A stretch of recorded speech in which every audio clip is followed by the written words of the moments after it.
Alright, what's good y'all? Soul here, and welcome back to my story mode. So it's absolutely no mystery to anybody that's been a fan of Nintendo's at all in the last almost decade now that it's about time that we move on to a new system. Nintendo has made it very clear to us that there is a Nintendo Switch successor that will be revealed to us very soon. However, in the video game space, you have to take words like very soon with a very light grain of salt. It could be a couple of weeks, it could be a couple of months, it could be close to up to a year before they fully show off what the Switch 2 is. So while we're just kind of sitting here in limbo waiting not only for this new console to be revealed to us, but also for the new Pokemon game, Pokemon Legends ZA, to finally be shown off, I just kind of figured, hey, you know what? What better time to just sit down and take a look back at the first full home console era of Pokemon. Because you gotta remember, before this, the only time that we ever had Pokemon was on handheld, so this was a pretty big shift for the Pokemon franchise. These last 7 years with Pokemon on the Nintendo Switch have been one of the craziest rides of my life. One of young Soul's biggest dreams when he was younger was to be able to play Pokemon, one of his favorite franchises, on the big screen. And for better or for worse, in more ways than one, Pokemon made sure that that happened. So that younger little part of me is definitely pleased that we finally got to an era where we could do something like this, where we could play this dumb little RPG on a big screen. And it was somewhat fulfilling, I can't lie. However though, it's been a long time now, and being able to play Pokemon with a controller in hand as a novelty has more than worn off. And part of me thinks that that's a good thing. I'm able to look at these games a lot more objectively and a little bit more critically, without the rose-tinted lenses that I had when I was a little kid. And that is precisely what we have done to pretty much every mainline release for the last 4 years on this channel. Thank you to anybody that stuck around for this mess. This was quite the ride. But now, more so than ever, we're inching closer and closer into a new era of Nintendo, which could possibly mean a very new era for Pokemon as well.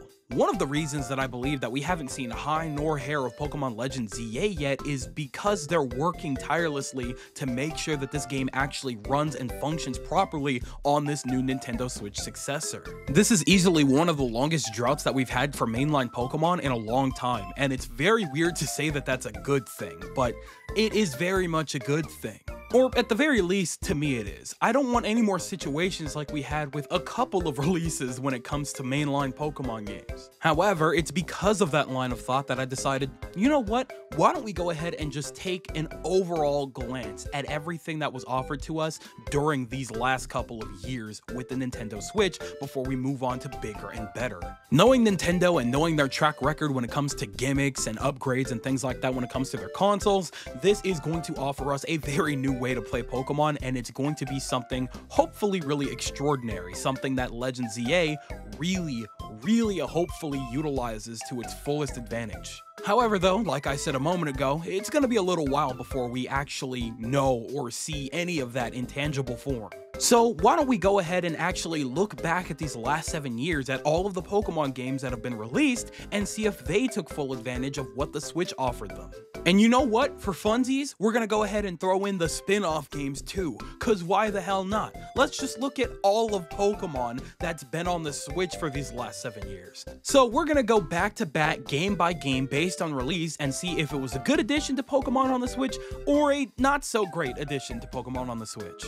Depending on the game, it might get a middle ground because I can be undecisive sometimes, so cut me some slack. So, to kick things off, let's talk about Pokken Tournament really quick one more time, because technically, Pokken Tournament DX was the first Pokemon game released on the Nintendo Switch. At least to my memory and Google. So, I could be wrong, don't hesitate to correct me, but you know what, I know you won't. Anyway, let's go ahead and talk about it. Now, I have made it very clear multiple times, especially in one of my most recent videos dedicated to Pokken, that I want a Pokken Tournament 2. I enjoy this game to hell and back. It was so much fun, the fighting mechanics are very unique, and it's a very good time, and I played an absolutely absurd amount of this game during the Wii U era. After playing an excessive amount of Smash 4 on the Wii U, I remember I kind of got rewired into wanting to learn every character possible on every roster in every fighting game that I play. So when Pokken Tournament came out like a year afterwards, I was hella dedicated to learning a lot of those characters to the best of my ability. Now, like I said, I played it a lot. I was playing a crazy amount that year until I finally burned out at some point, and then I wasn't thinking too hard about it anymore. And then almost 2 years later, it gets announced that it's coming back on the Switch. And I was sitting there thinking, yes, awesome, that's great. It's getting DLC characters, so they're kind of renewing things a little bit.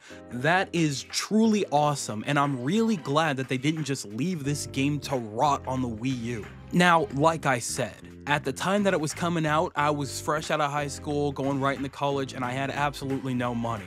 So I never really prioritized picking it up because I was like, okay, well, I've played enough of it anyway, maybe I'll pick it up again down the line. That was not the case. Overall though, I don't really think it matters all that much, because at the end of the day, I'm really glad that this game made it to another console and was able to live out its life the best it could before they finally decided to put it down and put it to rest. So overall, I would vote that Pokken Tournament DX was a great addition to the Switch. I'm glad that it happened, I'm sure a lot of others are too, and hopefully one day we will see the fruition of that in a Pokken Tournament 2, possibly on the Switch too. After that, we had Pokemon Let's Go Pikachu and Eevee. Oh boy. This game definitely was something to behold. This game's entire existence was completely based off of the success of Pokemon Go, and they wanted to make sure to pander and collect as many new fans as they possibly could into the mainline games, and this was their solution. Now, if I truly think back, if I truly just go back in time and remember my original time with this game, I'm not gonna sit there and tell you that I didn't have a good time with it originally. However, as somebody that has been with the series for most of his life, I was definitely able to tell a good way through the game, this game was not developed with me in mind. I mean, granted, that's a little bit of an exaggerated take, but only a little bit. This game was stripped to like the bare bones of a Pokemon game, barely even recognizable. This game was so unbelievably bare bones that it's kind of hard to believe looking back that it sold well over 15 million copies. This game put us through Kanto a third time, took away our actual rival Blue, and gave us a stand-in that is nowhere near as interesting or as important. Wild battles weren't a thing, so you were spending 90% of your currency buying Pokeballs, on top of a gimmick that forces you to either, like, toss your controller or toss your Joy-Con or whatever to throw a Pokeball. Held items weren't a thing, battling online with randoms wasn't really a thing, and the post-game was simply just battling trainers that had level 100 versions of every single Pokemon in the Pokédex. That is ridiculous. So, if I didn't make it clear, this game is far from my favorite. It's one of the most empty, most nothing, most skippable Pokemon games you could get. However, it was the closest taste to real Pokemon on the Switch that we had at the time. It was still very early in its lifetime.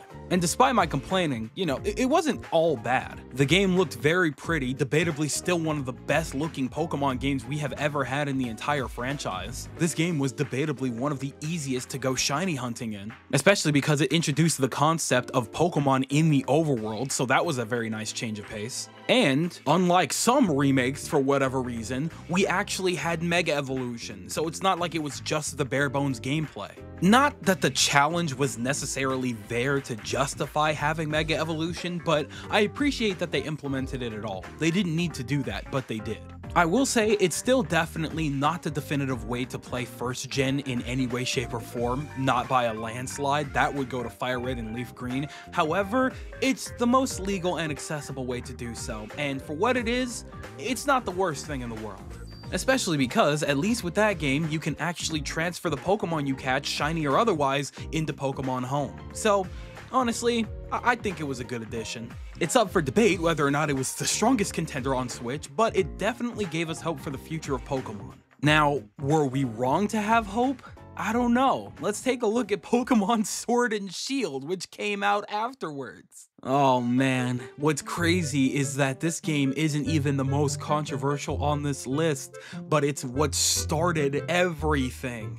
I have to look back and find it. I know for a fact that I have my very first initial reaction to Pokemon Sword and Shield somewhere out there. It's probably on my channel somewhere if I really wanted to go and find it, but I remember being very excited. I looked forward to it. It looked pretty good. The OG trailer was a tad choppy, but I for sure did not pay attention to that on my first watch through, 1000%. And from what I could tell, the general consensus was pretty positive in looking forward to this game until they announced something. Oh my gosh, I can't believe we're going to be talking about this again. This might be the last time for a while, but once they announced that initial Dex cut, it was over. The people were completely divided. Either you were completely defending this game, showing off some of the trailers and some of the gameplay when Gyarados hit that crazy hyper beam. That animation did look kind of insane at the time, but then other people were just like, bro, look at the trees in that wild area. You're gonna sit there and tell me we're getting better animations? No way in hell this game is gonna look that good to justify cutting half the Pokédex. And it was just constant arguments back and forth for months, just never ending until the game actually came out, and it didn't do itself any favors by having a super bland open wild area with almost nothing in it other than the occasional Pokemon running around in some areas here or there. It also didn't help that there was a complete lack of any actual story or narrative. It also didn't help that we didn't even really have bad guys anymore. Like, Team Skull was debatable, and you know, they had their redeeming qualities about them because they were kind of fun, but they were still kind of like thugs or whatever. Team Yell was just kind of there sometimes, and they didn't really serve much of a purpose at all. And Chairman Rose, I wouldn't even consider him a necessarily bad person. He's just an idiot with a lot of money and time on his hands. This game was indescribably destructive to Pokemon. And here's the thing. Even looking at the finer points, there's really no justifying exactly how much damage this game did and the spiral that it created for the future of Pokemon. It was detrimental. Now, I will say that the inclusion of DLC was kind of nice. However, it definitely still showed just a little bit of greed from the Pokemon Company, because why in the hell was it that I was purchasing 2 separate DLCs for 2 separate versions of the game? It's just, it was kind of ridiculous, you know? Overall, I hate to put it this way because I didn't necessarily hate Pokemon Sword and Shield, but when I look at the pros and cons of that game being a thing, there's definitely way too many cons. The music was really good. They introduced a lot of cool Pokemon designs. Us getting our first ever true batch of DLC to show that they are willing to actually just put more effort into one game and more things to do is really neat. But the game was just obviously way too rushed. No proper optimization, absolutely no story to behold, a dex cut that did not justify what was in the game as it was. It was just too painful. And again, it's not like I'm not acknowledging the game's finer points. I enjoyed my first playthrough a lot. I liked the character designs. I loved the fact that this was like the best character customization we have ever had in a Pokemon game. And I loved the concept of an open wild area where Pokemon are free to explore in the overworld and you can catch them that way. It was still very, very fun for me. But the negatives in that game just so far outweigh the positives that it's too hard for me to look at that game and say, yeah, that was a good one. I just can't bring myself to do it. I simply can't. I'm glad that it exists, but it was not a beneficial release for the Switch era of Pokemon. Not by a long shot. Okay, moving on to a much more lighter note, Pokemon Mystery Dungeon DX. I mean, it's really cool that they decided to actually make a remake of the original Pokemon Red and Blue Rescue Team. Looked good, felt good, had a good time with it, completely forgot about it the moment Animal Crossing dropped. I don't know, I think it's safe for me to say that this game was kind of inconsequential. While I personally think that it was a very good release because it was able to give me and a lot of others hope that we would get more remakes and stuff like this for the Switch for other Pokemon spin-offs, namely Pokemon Mystery Dungeon Explorers of Sky, it wasn't all that stand out. At least not for very long. It's a remake of what was already a really good game, so by nature, it was a pretty solid game. I beat it and then put it down forever, pretty much. That's really sad, dude.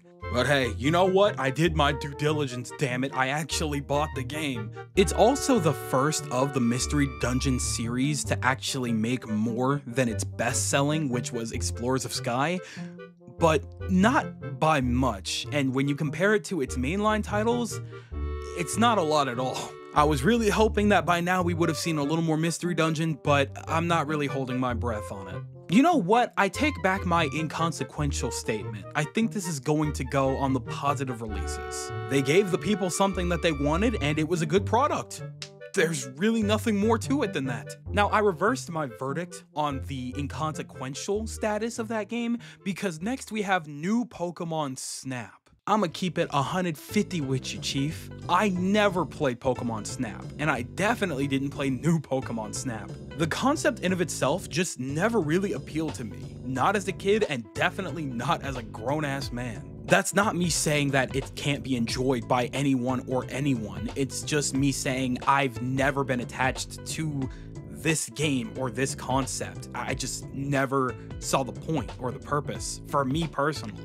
So overall, I wasn't really paying all that much attention to new Pokemon Snap because I had zero interest in it, and therefore I wasn't really paying attention to what the general masses were saying about that game. And by the way, this game was announced and released in 2021, so I had my mind preoccupied with two different things. One of them we'll get to in a bit, and the other was me becoming an alleged PokeTuber. Crazy thing.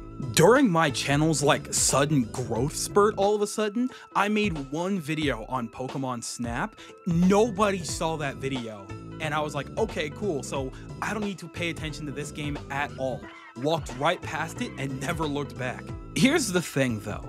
While I am very indifferent on this game's existence, the people that grew up on the original Pokemon Snap have been waiting well over a decade for some kind of sequel or re-release or something for that franchise, and they finally got it, and to my understanding, most people were actually pretty happy about it. So overall, I think it's safe to say that this was a good release. This was a beneficial thing because it proved that people still have love and care for older games and things like that, even back on, what was this, on the GameCube and stuff like that, that they would love to see get new installments every now and again. And new Pokemon Snap did that for them. I'm happy for them. Hopefully they get another one in a couple of years or something. I don't know. Now, before our major release of 2021, we had one more release in between, and that was Pokemon Unite. I'm gonna say it now, this game was damaging. It did more damage than benefit to the Pokemon franchise, 1000%. The monetization and possibilities of money flowing in from live service games was something way too good for Pokemon Company to pass up on. And of course, the company that they asked to help develop this game, I think it was Tencent or something, right? Apparently they weren't really well received for some of their shady business practices. That's all I know. I don't know a single one of my friends that are Pokemon fans that actively plays Pokemon Unite. And that game is very much alive to this day and clearly still making them some kind of money. It's astounding. Especially after like that alleged like controversial Mewtwo event, which was one of the most greedy things they could have ever done. Insane that this game is still alive the way that it is today. I'll hop in for a game or two every couple of months, whether it be to get some gameplay, probably for this video right here, for example, or to just see what's generally going on in the meta, because I was playing for a good couple of days and then I dropped it after a week. I think something must have came out that summer that I was distracted by. I'm not really sure, but point is, I wasn't playing that game like for very long at all. But them finding a way to openly be as greedy as they want through monetization and live service is absolutely more detrimental than anything ever. So yeah, no, this game did not help. And now we talk about it one more time, which is crazy because I just released a video on it this week. But at the end of 2021, we finally got Brilliant Diamond and Shining Pearl. Obviously, I don't think this game needs any form of introduction or explanation at all. And if you really want one, I have 2 videos for you. One of them I just released this week. To sum it up though, I basically asked, were we too harsh with Pokemon Brilliant Diamond and Shining Pearl? And the reason that I asked that question was because it's been about 3 years now, and we were extremely harsh with Pokemon Brilliant Diamond and Shining Pearl. To make it clear, I think that Pokemon Brilliant Diamond and Shining Pearl is one of, if not the most damaging game in the entirety of the franchise, and that is not an exaggeration by any means. Even to this day, I still fully believe that that game was the cash grab of cash grabs of all time. That is probably one of the lowest sinks Pokemon has ever gone to get a quick buck out of us, and it is truly vile that this game happened. Not only were people questioning the validity of Pokemon games from that point forward, they were looking at ILCA with disgust, and I don't really think that that's fair. Not like ILCA has like the strongest track record or anything like that, but it's certainly not weak. They're not a bad development company, they just did what they were told with the very minute amount of time allotted. You can only do so much good, clean work when you have multiple bosses and executives from a much bigger company that hired you breathing down your neck. Just like anybody else in this very corporate-driven world, those people for sure have bills to pay and mouths to feed, so they could only do so much while they were getting their necks breathed down. I've explained it thoroughly for the past couple of years now, but yeah, Pokemon Brilliant Diamond and Shining Pearl, detrimental, absolutely not beneficial in any way, shape, or form. However, their next game afterwards was not only a complete shot in the dark, but an absolute rug pull from what we expect of Pokemon games, and that was Pokemon Legends Arceus. Or Arceus, GIF, GIF, I don't give a damn. Now, this game had a lot of flaws. From its very first trailer, everybody agreed this game looked mad ugly. And having something that choppy and unfinished as your trailer, that was not a good look by any means. The game did not have a strong start until the early reviews started coming in, and people were like, wait a minute, this game is fun as hell and super addicting. And obviously, me and a lot of others were like, okay, fine, we'll cave, we'll give it a shot, we'll see what's going on here. And lo and behold, this was probably the most fun and most addicted I had ever been to a Pokemon game in years. Like, I had trouble that weekend doing anything else but playing Pokemon Legends Arceus. I would not put that controller down for the life of me. That game was so incredibly fun and introduced so many different things that people have been asking for in the mainline series for ages. Again, we've already talked about this game extremely thoroughly, so there's really no need for me to go into an insane deep dive or anything like that as to what this game did for me and a lot of other people.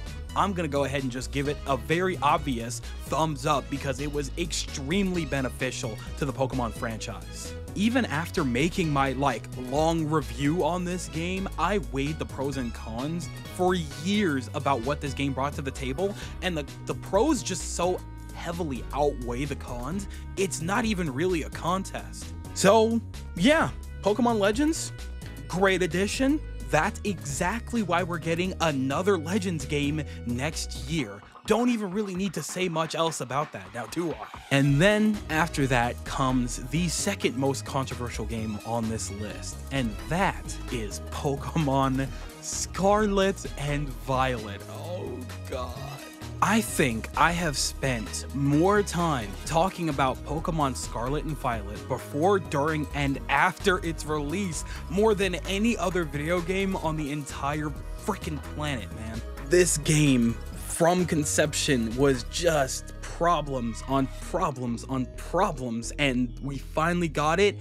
And we got one of the worst first-party optimized games on Switch. It's just, oh my goodness, it's exhausting to even bring up again at this point. And this is still very much a funky and unfortunate circumstance with these games because I still like the games. They are disgustingly flawed. Do not get that twisted. I am fully aware how poorly optimized these games look, feel, and run. And it is very clearly rushed because of all of the features that are just straight up missing that could have easily been there. I'm gonna say it one last time, but not being able to design your room is genuinely a criminal act. That's insane. These games look, feel, and play disgusting, but man, when you're able to look past the absolute filth, there is something there, dude. The music is solid. I really do like terrestrialization as a concept. It's very fun and very well thought out for a competitive aspect. It gave us one of our first genuine stories for a Pokemon game during the Switch era, and it was actually pretty damn good. I messed with it very heavily. And it gave us our first glimpse into the possibilities of open world concepts for Pokemon. Of course, again, it wasn't executed great, but we could see the potential.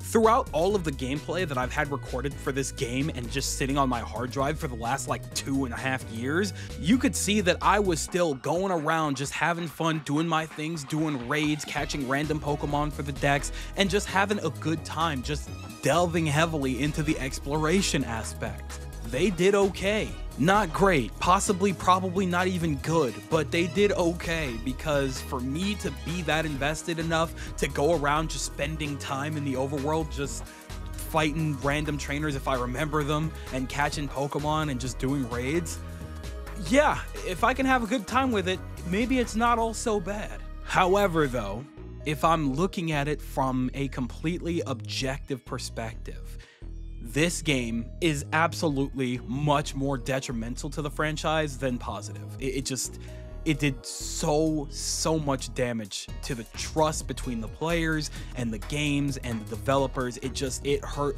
way too much. People decided to straight up give up on the franchise of Pokemon because Scarlet and Violet was just so unplayable for them.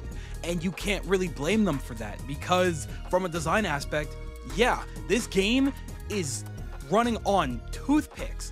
How did they get this game to even work? Optimizing it so badly. It's impressive almost. There are a few redeeming qualities to Pokemon Scarlet and Violet as the introduction to 9th gen, but however, the cons outweigh the pros way too heavily to consider this game a gem of any kind. It's simply not.